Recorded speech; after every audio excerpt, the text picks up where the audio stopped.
Hello student, how are you all.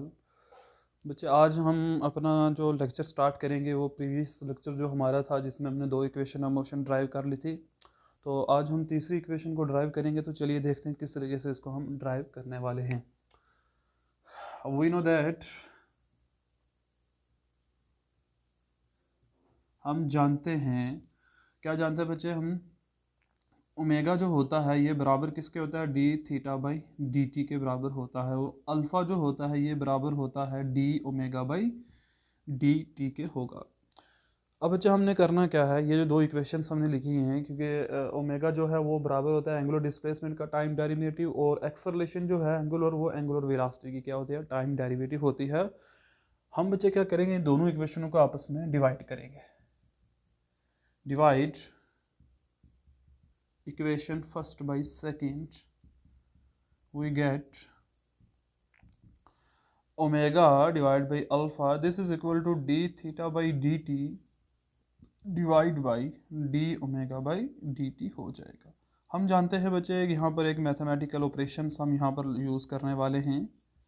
अगर हम यहाँ मल्टीप्लाई करें तो यहाँ क्या हो जाएगा, डी, यानी जो ये वाली टर्म है ये इसका रेसिप्रोकल आपने ले लेना। जब आप डिवाइड की जगह क्या करने वाले हो, मल्टीप्लाई करोगे। तो बच्चे यहाँ से क्या हो जाएगा, डी टी से डी टी क्या हो जाएगा, कैंसिल आउट। तो हमारे पास क्या बचेगा यहाँ पर, omega divide by alpha, this is equal to d theta by D t रह गया। अब बच्चे आप क्या करो, यहाँ सॉरी यहाँ डी ओमेगा आ जाएगा।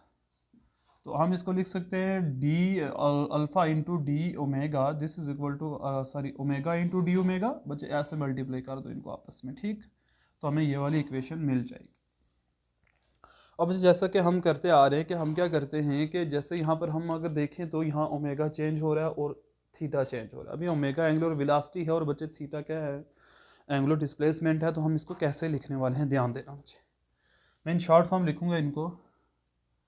When t equal to zero, जब टी ज़ीरो होगा तो ओमेगा को हम क्या कहेंगे, ये ओमेगा नॉट है, और बच्चे थीटा क्या हो जाएगा, ज़ीरो हो जाएगा, ठीक है।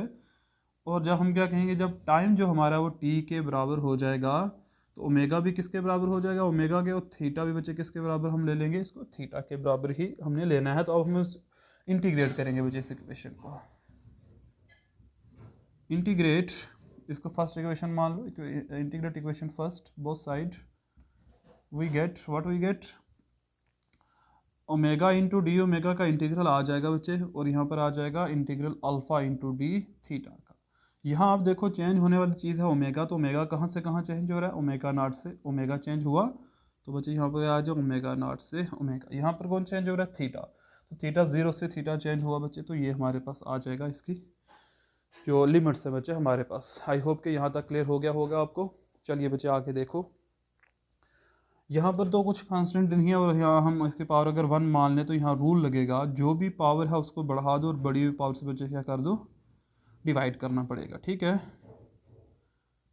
दिस इज इक्वल टू, और बच्चे यहाँ पर क्या हो जाएगा, अल्फ़ा कांस्टेंट है तो अल्फ़ा बाहर आ जाएगा। तो बच्चे पीछे जो आपको पता ही है इसका जो इंटीग्रल आना है वो सिंपल क्या आना है, थीटा, और कहाँ से कहाँ तक है, ज़ीरो से थीटा तक ये होगा। जल्दी से यहाँ तक कॉपी करिए, फिर बच्चे आगे मूव करते हैं हम।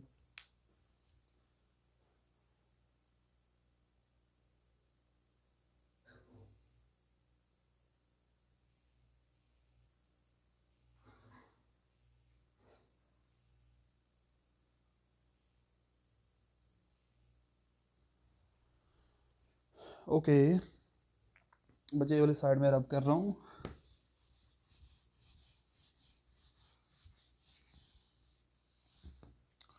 लिमिट्स पुट करिए। तो बच्चे हम जानते हैं लिमिट्स पुट करने का हमारे पास मेथड होता है upper limit minus lower limit, और बच्चे डिवाइड में क्या हमारे पास टू है। दिस इज इक्वल टू, यहाँ पर भी पुट करिए तो मेरा थीटा माइनस ज़ीरो आ जाएगा, बिकॉज यहाँ पर थीटा अपर लिमिट है और ज़ीरो लोअर लिमिट है। तो बच्चे क्या आ जाएगा हमारे पास यहाँ से, omega square minus omega naught का square, this is equal to, two को मल्टीप्लाई करिए यहाँ पे तो क्या है, टू अल्फा, और थीटा माइनस ज़ीरो बच्चे क्या होगा हमारे पास, थीटा हो जाएगा। तो बच्चे ये है हमारी रिक्वायर्ड इक्वेशन जो है, जो हमने प्रूफ करें। तो बच्चे हमारी तीन इक्वेशंस जो थे आज वो प्रूफ हुई, रिक्वायर्ड इक्वेशन। तो बच्चे ये तीन थी रोटेशनल इक्वेशन। जैसे कि हमने लीनियर मोशन में बात की थी, वैसे ही यहाँ पर हमने बात की है रोटेशनल मोशन में भी हमारे पास तीन तरह की इक्वेशंस होती हैं। तो बच्चे अब हम नेक्स्ट टॉपिक की तरफ चलेंगे, जो है centre of mass of two particle system. तो बच्चे पहले टॉपिक ये समझना है कि सेंटर ऑफ मास होता क्या है। तो चलिए बच्चे मैं आपको इस तरीके से समझाता हूँ। मान लो हमारे पास कोई भी एक रिजिड बॉडी है, उस रिजिड बॉडी का पूरा मास किस जगह पर कंसंट्रेट हो रहा है, जिस जगह पर पूरी बॉडी का मास कंसंट्रेट होगा उस पॉइंट को बच्चे हम बोलते हैं, ये पॉइंट सेंटर ऑफ मास कहलाता है बॉडी का। बच्चे ऐसे समझो, आप मान लो आपके पास ना एक स्फेरिकल कोई भी बॉडी है आपके पास, तो मैं आपसे पूछूं कि इसका सेंटर ऑफ मास कहाँ होगा, तो बच्चे हम जानते हैं इस पूरी बॉडी का जो मास है ना, वो सेंटर ऑफ मास इसके सेंटर पर कंसंट्रेट रहेगा। मतलब यहाँ पर जो इसका खुद का सेंटर है वहीं पर बॉडी का मास कंसंट्रेट होगा। बट बच्चे हर बार ऐसा नहीं होता है। अलग अलग शेप की जो बॉडीज़ होती हैं उनका सेंटर ऑफ मास शिफ्ट भी होता है, लेकिन अक्सर ज़्यादातर केसेस में जितने भी हमारे पास ज्योमेट्रीज हैं उनका जो सेंटर ऑफ मास बच्चे कहाँ होता है, जहाँ बॉडी का सेंटर होता है। चलिए बच्चे हम स्टार्ट करते हैं centre of mass.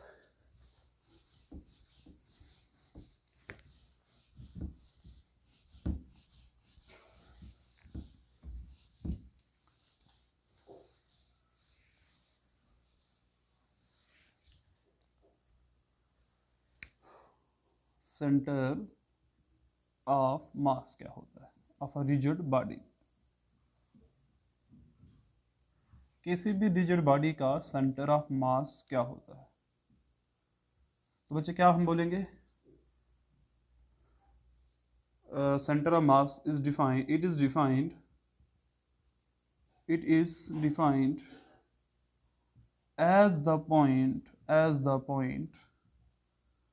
as the point on a body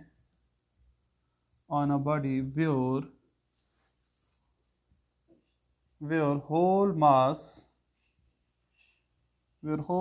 of a body is supposed to be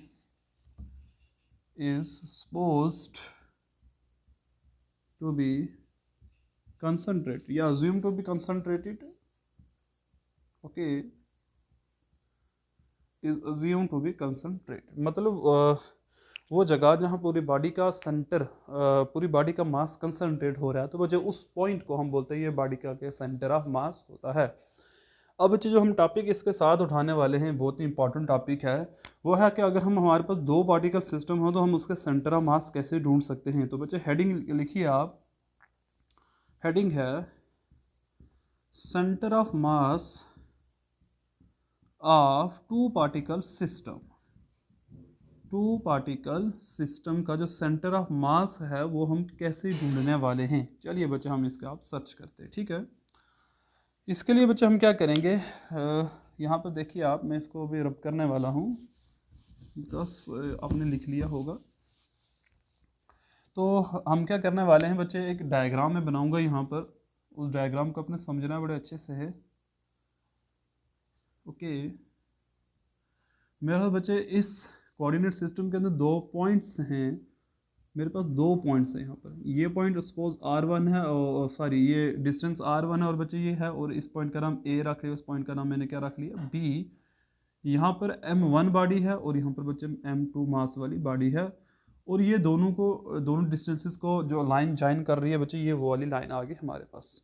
okay, यहाँ तक तो कोई प्रॉब्लम नहीं है आपको बच्चे। हम क्या लिखेंगे, कंसिडर टू पार्टिकल सिस्टम या two particles of mass M1 and M2 whose position vectors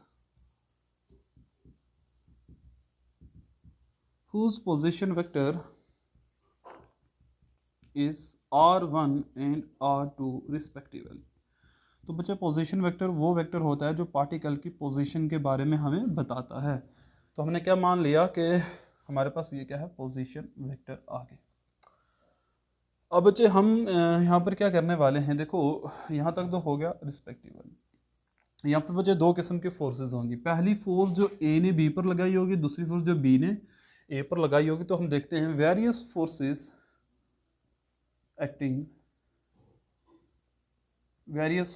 acting, कौन कौन सी। नंबर 1 बच्चे ध्यान रखना, इसको हम नाम देंगे FAB का नाम देंगे, ए को नाम देंगे FBA का नाम रखेंगे, ठीक है बच्चे, ये आपने ध्यान रखना है।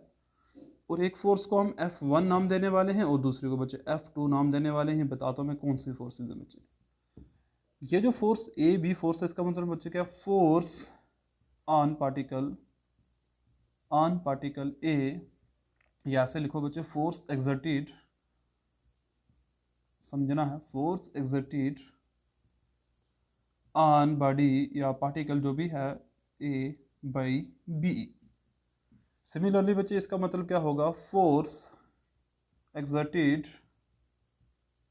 On body B by A हो जाएगा। मतलब क्या हुआ कि ए पर फोर्स बी ने लगाई और बी ने फोर्स, तो बच्चे जब इस पर फोर्स लगेगी बी के द्वारा तो बच्चे इस फोर्स की डायरेक्शन ये वाली कहलाएगी, ठीक है। और जब ए ने बी पर लगाई फोर्स तो ये वाली डायरेक्शन हो जाएगी। हम ये मानकर चल रहे हैं कि दोनों अट्रैक्ट करेंगे आपस में, ठीक है। अभी बच्चे F1 फोर्स कौन सी है। F1 जो फोर्स है, external force acting on A, और ये F2 फोर्स कौन सी होगी, external force acting on B, external force acting on B. तो बच्चे यहाँ तक आई होप कि आपको क्लियर हो गया होगा ये जो पॉइंट्स हमने डिस्कस किए हैं। चलिए आगे मूव करते हैं।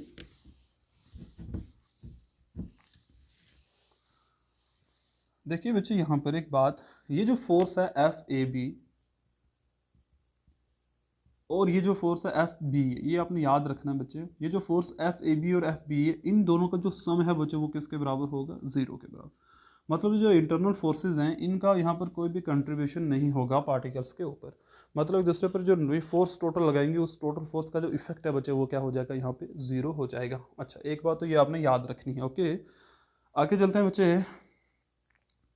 According to Newton second law motion बच्चे क्या कहता है, second law of motion, force जो होती है, एक्सटर्नल फोर्सेस जो हैं बच्चे, मतलब हम क्या अगर हम बात करें तो बच्चे एक्सटर्नल फोर्स लगने से, ये जो एक्सटर्नल फोर्स हमने लगाई F1, इस फोर्स के लगने से इस पार्टिकल में कुछ मोमेंटम चेंज हुआ होगा, मतलब कुछ वेलोसिटी आई होगी।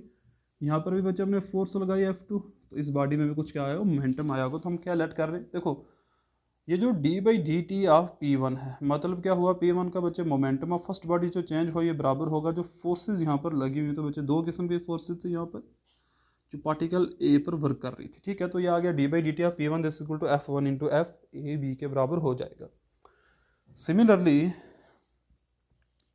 d/dt ऑफ P2 बच्चे किसके बराबर होगा, P2 का मतलब जो मोमेंटम है सेकेंड बॉडी का जो चेंज होगा, तो ये बराबर होगा F2 प्लस FBA के बराबर हो जाएगा। इसको आप रख लो बच्चे इक्वेशन नंबर 1 मान लेते हैं यहाँ पर, और इसको क्या रख लो इक्वेशन नंबर सॉरी इसको सेकेंड, इसको थर्ड और इसको फर्स्ट रख लो। Adding equation first and second equation second and third को बच्चे ऐड करते हैं तो उससे हमें क्या मिलेगा, वी गेट, देखो बच्चे क्या मिलने वाला, d/dt of P1 plus d/dt of P2 this is equal to किसके बराबर होगा बच्चे, इसको इसमें प्लस करना है हमें, तो मैं इसको यहाँ पर लिख रहा हूँ F1 plus FAB plus F2 plus FBA हो जाएगा। अच्छा, क्या आ जाएगा बच्चे, नाउ इसको यहाँ शिफ्ट करते हैं, थोड़ा सा जगह बना लेते हैं। तो बच्चे क्या आ जाएगा, अच्छा P1 को बच्चे हम क्या लिख सकते हैं, mass into velocity m1 into V1, and P2 को क्या लिख सकते हैं, m2 इंटू V2 हम इसको लिख सकते हैं। तो बच्चे पुट करिए वैल्यूज़ यहाँ पर, d/dt of m1 into V1 plus d/dt of m2 into V2 this is equal to, अच्छा बच्चे यहाँ पर देखो मैं इसको ऐसे लिख सकता हूँ, F1 प्लस F2 एक साइड कर लेते हैं, प्लस ये जो टर्म है बच्चे इसको ध्यान से अपने देखना है, FAB प्लस FBA जो हम यहाँ पर ले रहे हैं,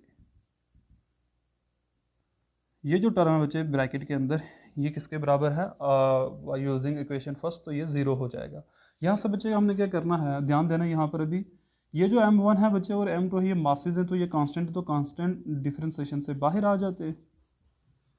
तो हमारे पास क्या आ जाएगा, V1 और यहाँ पर ही बच्चे M2 बाहर आ जाएगा, तो हमारे पास क्या आ जाएगा D by D T of V2, this is equal to simple आ जाएगा F1 प्लस F2 के बराबर हो जाएगा। बच्चे यहाँ तक जल्दी से लिखो, फिर हम आगे मूव करते हैं। ओके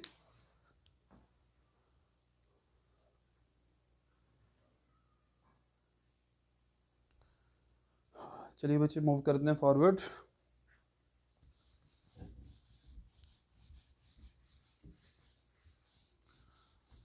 अच्छा जी, अब बच्चे यहाँ से हम क्या करने वाले हैं, ध्यान देना। M1, अच्छा बच्चे यहाँ पर हम ये जो है ना, इसको हम किससे डिनोट करेंगे, टोटल फोर्स F से बच्चे डिनोट कर लेंगे। ठीक है, now M1 into d by D T of V1 को बच्चे मैं लिख सकता हूँ d by D T of R1, ठीक है, plus M2 into d by D T of, और V2 को क्या लिख सकते हैं R2, this is equal to F, total force acting. Okay बच्चे, तो यहाँ से क्या हो जाएगा M1, ये बचा आ जाएगा double derivative R1 plus M2 into यहाँ पर भी डबल डेरिवेटिव हो जाएगा R2, this is equal to F के बराबर हो गया यहाँ पर बच्चे। यहाँ तक तो कोई दिक्कत नहीं है। अभी आप क्या करिए बच्चे, इनको कॉमन ले लेते, तो क्या आ जाएगा M1 into R1 plus M2 into R2, this is equal to F। बच्चे तो यहाँ तक आई होप कि आपको क्लियर हो गया होगा सारा कुछ। तो हमारे पास ये क्या आ रहा है बच्चे, ये जो हमारे पास ये टर्म आप देख रहे हो, हम यहाँ पर क्या करने वाले हैं, M1 प्लस M2 से मल्टीप्लाई भी करेंगे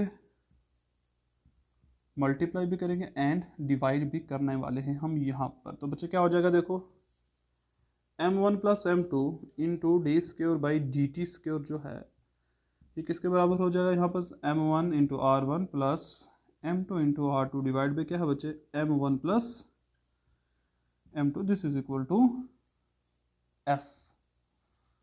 यहाँ पर बच्चे हम क्या लिखने वाले हैं, ये क्या हमारे पास F के बराबर हो जाएगा।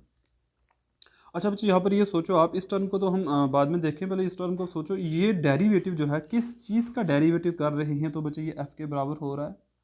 यहाँ पर समझने की बात बच्चे, ये मास इंटू एक्सेलरेशन जो होता है वो बराबर होता है F के। तो यहाँ पर ये मास है, तो बच्चे ये टर्म पूरी हमारी क्या है, फिर एक्सेलरेशन है। तो हम इसको कैसे लिखने वाले बच्चे, एक्सेलरेशन कब होगी, मतलब R का डेरिवेटिव निकाल है, तो ये जो पूरी टर्म है बच्चे, ये हमारा पास क्या आ जाएगा R,